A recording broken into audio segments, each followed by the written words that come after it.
নমস্কার বন্ধুরা, এথিনাস কিচেনে আপনাদের সবাইকে স্বাগত। আজ আমি দেখাবো নবরত্ন ভাজি।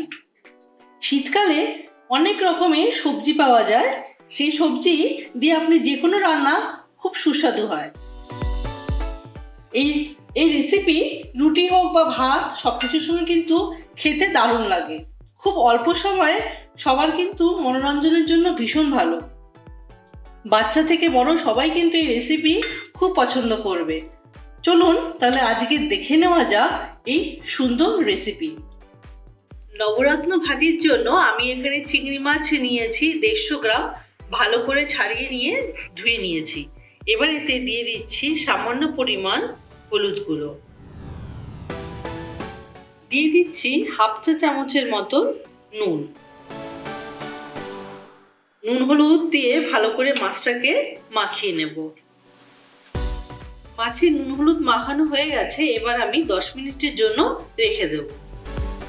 গ্যাসে কড়াই বসিয়ে নিয়েছি, এবার এতে দিয়ে দিচ্ছি সামান্য পরিমাণ সর্ষের তেল।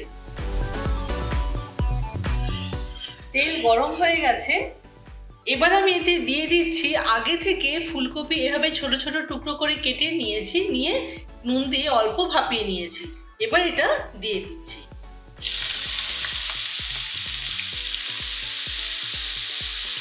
এতে দিয়ে দিচ্ছি সামান্য পরিমাণ হলুদ গুঁড়ো। যেহেতু নুন দিয়ে সেদ্ধ করেছি তাই আর নুনটা দিচ্ছি না।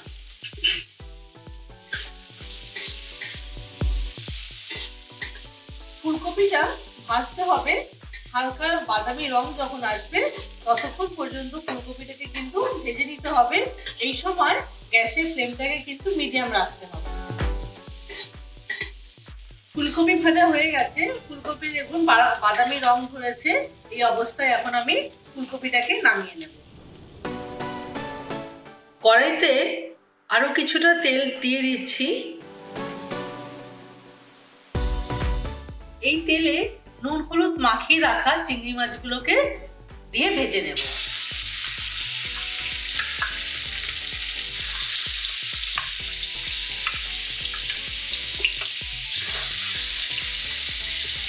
গ্যাসের ফ্লেমকে মিডিয়াম রেখে কিন্তু মাছগুলোকে ভাজতে হবে।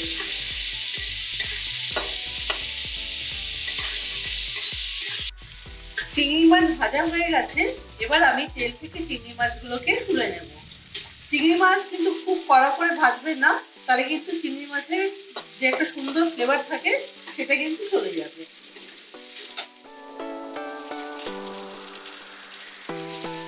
চিংড়ি মাছ ভাজার বাকি তেলে আরো কিছুটা তেল মিশিয়ে নিচ্ছি।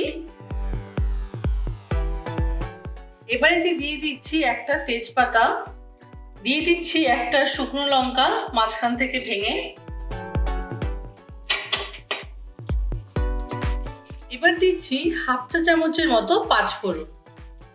পাঁচফোড়ন কিন্তু খুব বেশি দেবেন না, শুধুমাত্র গন্ধের জন্য। এবার এতে দিয়ে দিচ্ছি শিম কুচি। শিমগুলোকে আমি এরকম লম্বা লম্বা করে কেটে নিয়েছি।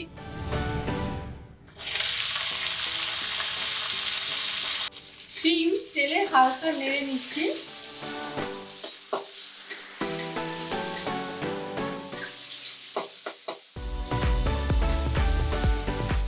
হালকা নেড়ে নিয়ে এবার এতে দিয়ে দিচ্ছি পেঁয়াজ কলি, এরকম ভাবে লম্বা লম্বা করে কেটে নিয়েছি।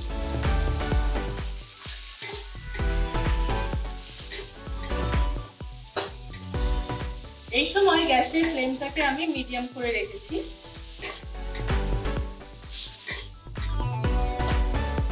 শিম ও পেঁয়াজ কলি 1 থেকে 2 মিনিট ভেজে নিয়ে এতে দিয়ে দিচ্ছি গাজর কুচি, এরকম লম্বা লম্বা করে ছোট ছোট করে কেটে নিয়েছি।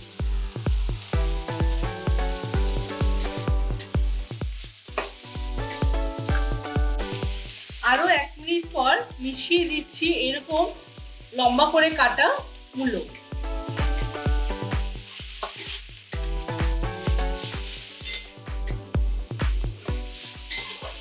এবার দিচ্ছি ছোট ছোট টুকরো করে কাটা বিন।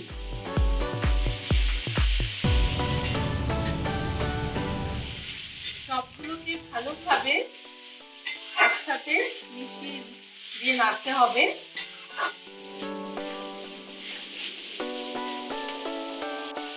দিয়ে দিচ্ছি স্বাদ মতো নুন। এবার দিচ্ছি হাফ চা চামচের মতো হলুদ গুঁড়ো।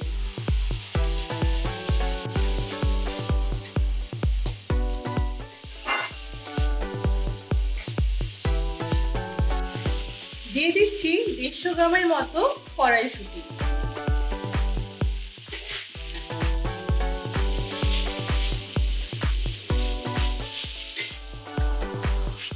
সবজিগুলোকে আমি এখন কিছুক্ষণের জন্য ঢাকা দিয়ে রেখে দেব, যাতে তাড়াতাড়ি সেদ্ধ হয়ে যায়।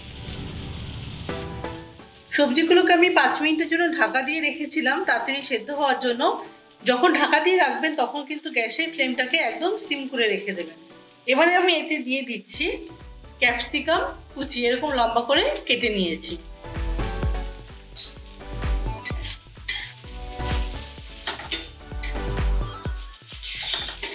এখন আমি গ্যাসের ফ্লেমটাকে আবার মিডিয়াম করে নিয়েছি। দিয়ে দিচ্ছি 2 গোটা কাঁচা লঙ্কা। ক্যাপসিকাম দেবার 2-3 মিনিট পর ভেজে রাখা ফুলকপিগুলোকেও দিয়ে দিচ্ছি।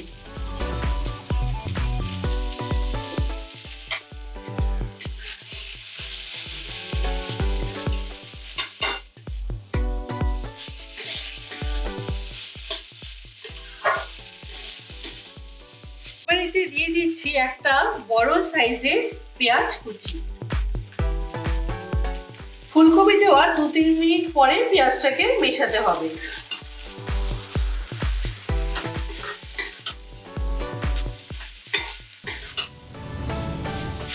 সবশেষে ভেজে রাখা চিংড়ি মাছগুলোকে দিয়ে দিচ্ছি।